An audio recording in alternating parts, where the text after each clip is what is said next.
Guys তোমরা কিন্তু এর আগের ভিডিওতে দেখছো আমার একটা থুমথুমি স্কোয়াড তৈরি হয়ে গেছে। তো ভাবছি একটারে কিক মাইরা একটা মেয়েরে নিব। বলেন কি? স্কোয়াডে যদি মেয়ে না থাকে তাহলে কি খেলা হয় বলো? রাজা জি। এখন যে আমাকে লুচ্চা ভাববে ও লুচ্চা, ওর 14 গোষ্ঠী লুচ্চা। মেয়েটা কিন্তু গেম খেলতেছে, চলো দেখতে যাই, যাইয়া দুইটা ইমোজি দিয়ে আসবো। দেখবে ঠাস করে আমার গ্রুপে চলে আসছে। বিশ্বাস না হলে ভিডিওটা দেখো, একটু খেয়াল করো, শুধু একটু খেয়াল করো। দেখো আমি দেখতে আইছি দেখে হাই দিচ্ছে, তোমরা বুঝতেছো কতটা মোহাব্বত করতা হ্যাঁ মুঝে। प्यारी समझ गई। এখন আমি বের হয়ে যাব, দেখো আমার গ্রুপে চলে আসবে সাথে সাথে। ঠিক আছে।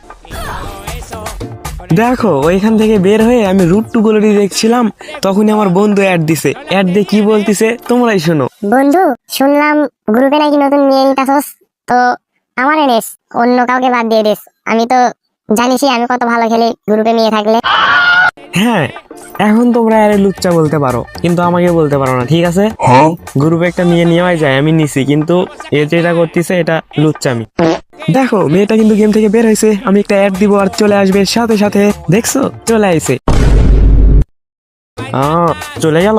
আচ্ছা গাইস পরে দেখাবো নি, ওর হয়তো জামাই ডাক দিছে এই জন্য চলে গেছে। আর যাই হোক, এই মেয়ের জন্য যদি আমাকে রুট টু গ্লোরি খেলতে নেয়, बड़ा हरामी हो बेटा।